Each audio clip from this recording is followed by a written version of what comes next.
Oh, Hi everyone, welcome.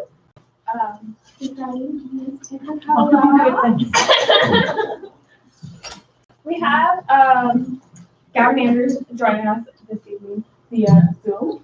He's down in Yarmouth talking to some customers. So I told him I wouldn't hold it against him, that he could be here in real life. So since he's virtual, we're going to kind of kick off with Gavin. So Gavin, over to you. All right, thanks, Ollie. I guess just to introduce Tracker. So just about a year ago, we won Novacorp's Snow White Laundry Challenge, and from that, we started building RFID inventory systems. And as we were doing that, we actually were approached by a lot of seafood companies. They were tapping us on the shoulder and saying, "Hey, we can build something for us." And as we looked deeper and deeper into that, we realized that right here in Nova Scotia, the lobster industry is a $2 billion industry, and they lose up to 15 to 20% of their stock between the harvester and the consumer. And it's hundreds of millions of dollars worth of loss every single year just in our little province here. So as we started digging into this, we're trying to figure out what they needed, and so we're right now visiting customers, and part of the Spark program, we're using that to develop a solution that's going to work for them.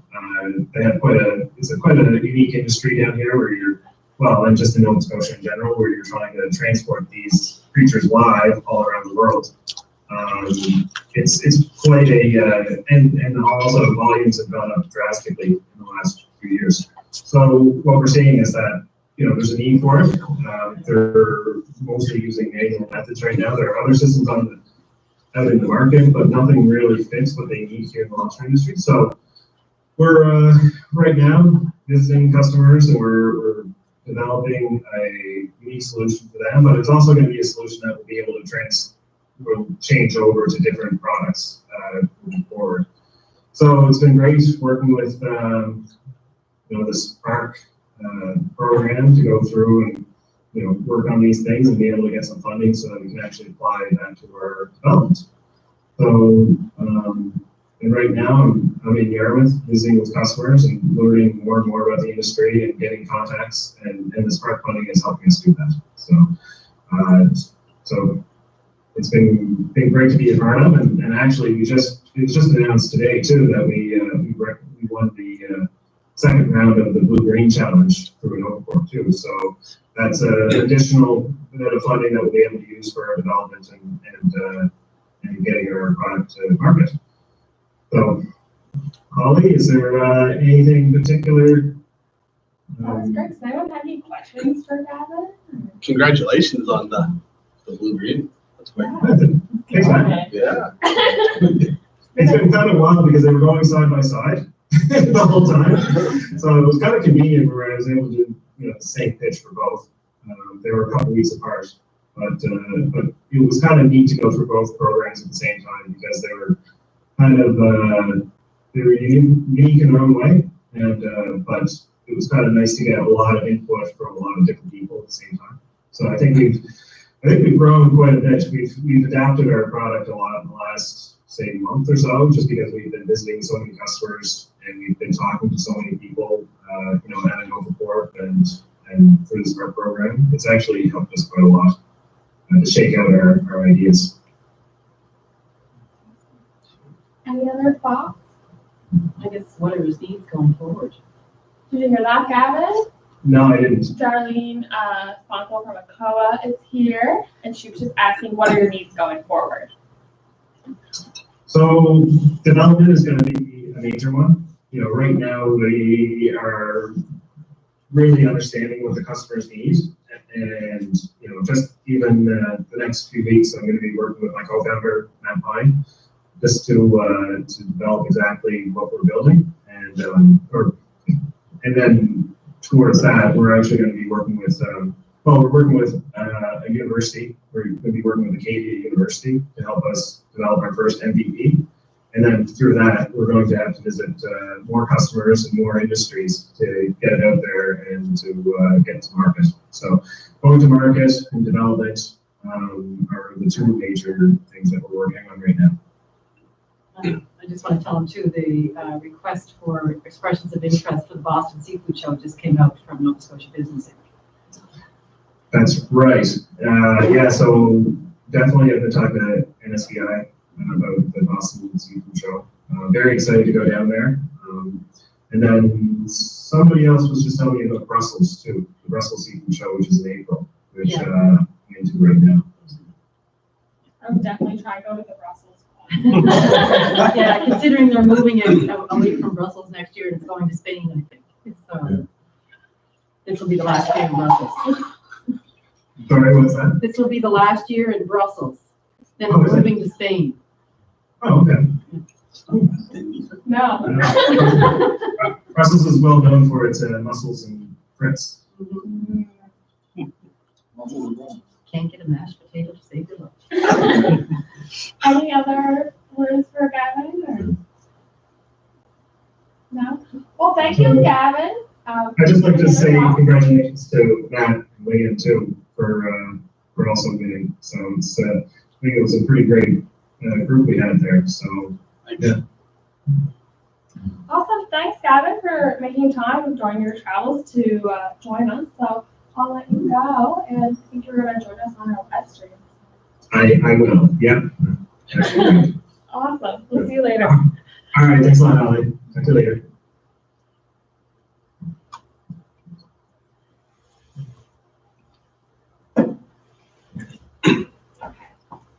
So next up, we have Matt Stewart talking about check-in analytics.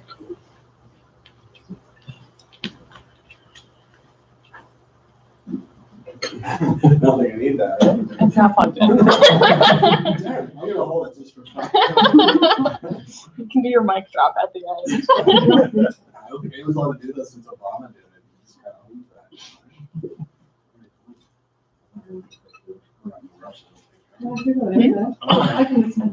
Perfect. I tried that. My name is Matt Stewart with Checking Analytics, and Rob Myers, who's here now in Douglas, will be with us soon, as well as the other 2/3 of our team.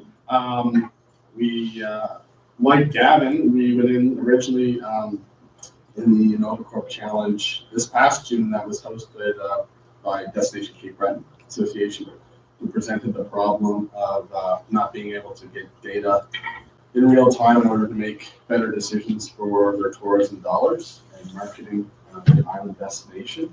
Having to wait usually well past the end of the tourism season to really see how they did, and if they had that data in real time, then they could they could change where they're spending money if they need to, or do different types of promotional activities to help try and drive some tourism in other parts of the island. And we weren't really looking for an idea, but when we saw that challenge and we looked at what we currently had through our other software company, ClickOrder, we had done something similar like this in the restaurant industry, and having data and stuff and providing some reporting with our tool for the restaurant industry. So we were able to kind of bring that experience over to this challenge and presented the solution, which became Check-in Analytics.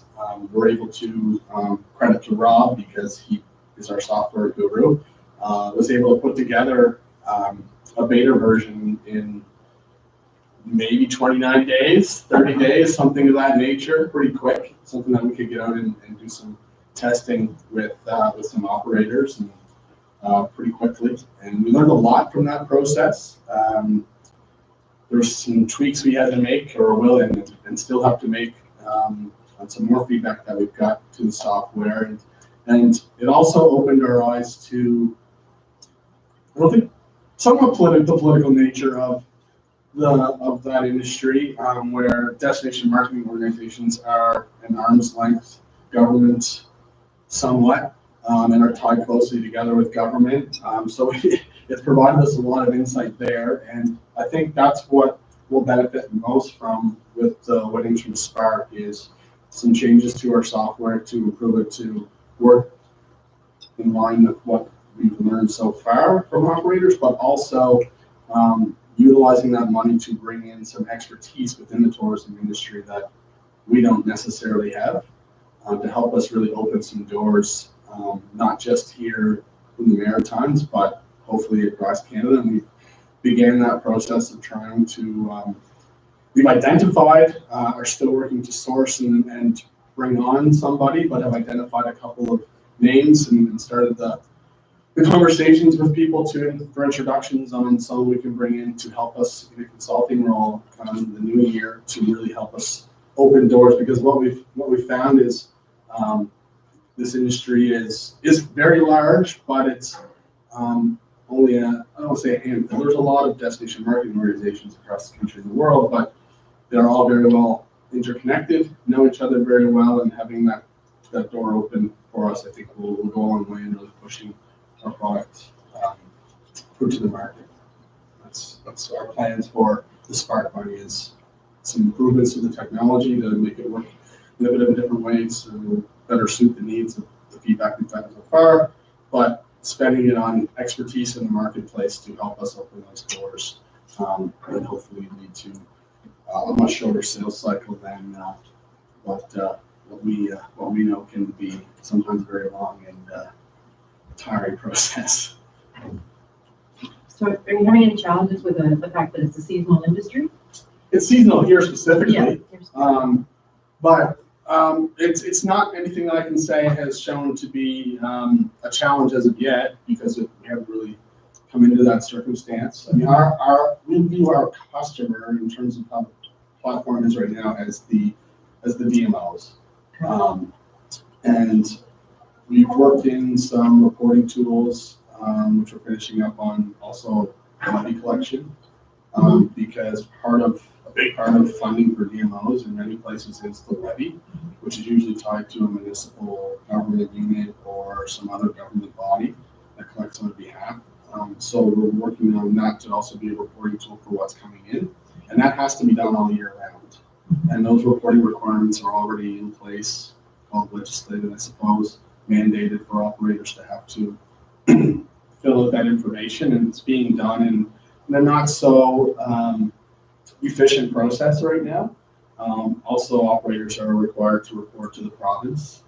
There's a lot of the same reporting that happens in many different ways, and we've met with Tourism Nova Scotia and talked to them about our system, and we got some feedback from what they're implementing and how we could possibly work together on that as well.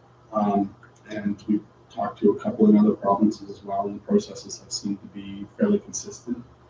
Seasonality, I don't think will have too much, if any at all, effect on our current platform. Perhaps some of the add-ons that we're looking to build out that targets the operators more so as the customer versus the DMO may have some seasonality to it. I think by the time they get the analytics and the season is so short and weather affected, that might be a challenge to even change the advertising to reflect, It's possible. I think the real long-term goal of it is to use this data that we're collecting to actually be predictive, so that it can help make decisions prior to the season, as opposed to even just in real time. Are you utilizing any of the data associated with the actual visitation at national parks in association with that? Not at this time. It's all room rentals for you. Very levy-specific information that's required to report, but that is certainly an opportunity. And the more data that we can pull in, the better. The more our system can learn. I just think, when it comes to advertising from a Parks Canada perspective, for example, when I keep an eye on 5 parks, that, the advertising they're doing in the niches they're targeting, like Ontario, Quebec, and New England, those are the main areas, then, how reflective of that is the visitation to, or where the advertising should be taking place for the operators. Right. Yeah. That's good. And these are things that we want to learn, and that's part of the reason why we want that industry expertise, and why we're using Vulcan Spark Money to bring that expertise in, so that we can learn these things faster than finding out something 6 months down the road after possibly exhausting all potential sales channels, and then learning this one big thing that's going to completely clue us from anything. the faster we can learn that, and the faster we can bring on the expertise, the better. And that's Well, going to you're definitely solving a problem for the operators.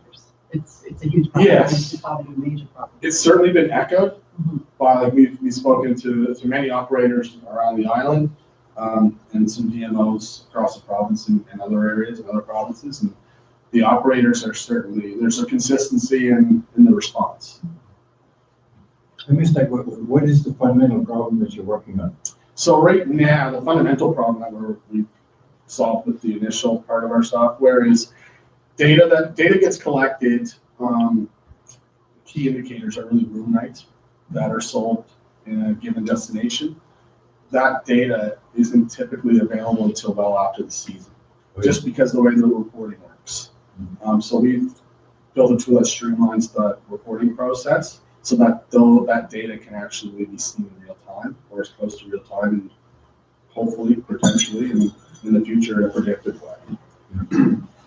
But the current reporting is just a paper process now, but There's a mixed bag of reporting procedures. There's electronic forms, there's paper forms, there's faxing, which I guess you could put in with paper forms, and more traditional mail it out, put a stamp on your envelope and send it in.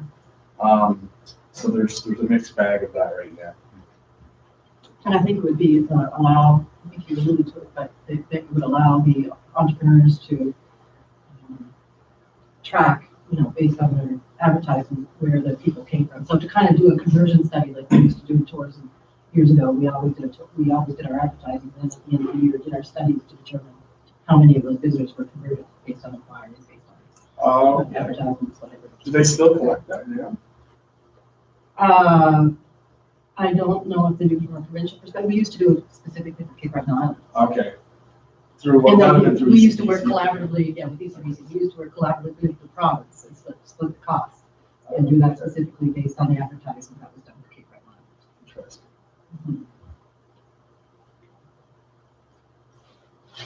Anything else? Very good. Thanks. Thank you. So I just want to note, because either Matt or Gavin actually said it's the Intersect Challenge. I know, I that couldn't- we're running. And I mean, they're like very specific with their partners, but just for anyone that might be tuning in through YouTube, it's a challenge that we run with a corporate partner. So usually our corporate partner has a pain that they've identified, and then they present it, kind of just put it out there, and then people can pitch ideas, like solutions basically to it, and the best solution wins. So yeah, so that's kind of what they were referencing. So our final presenter couldn't be here tonight either. He's also on the road talking to customers. So we did a video from Leah with his Breton, I believe the company is called.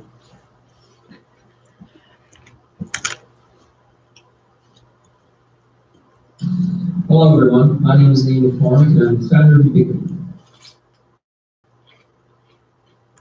Okay.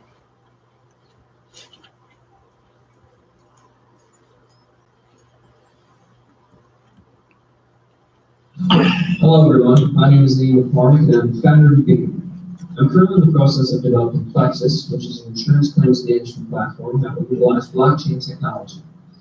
Plexus will drastically reduce the overall claims processing time and their associated costs by facilitating communication between the insurance industry, their clients, the healthcare teams, and the lawyers that are involved in the medical claims management process.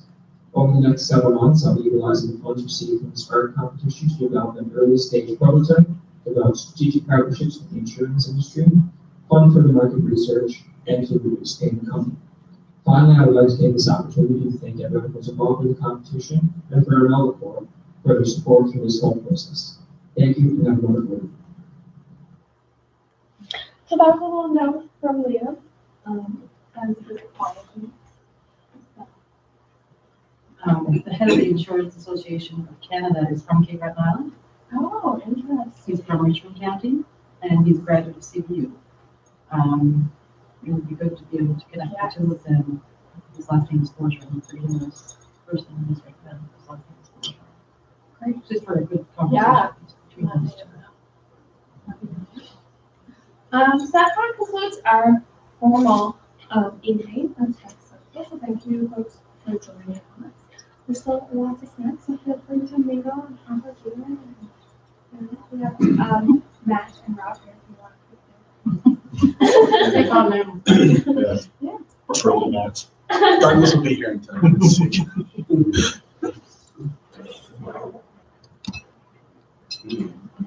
Yeah, that's really good. We'd love to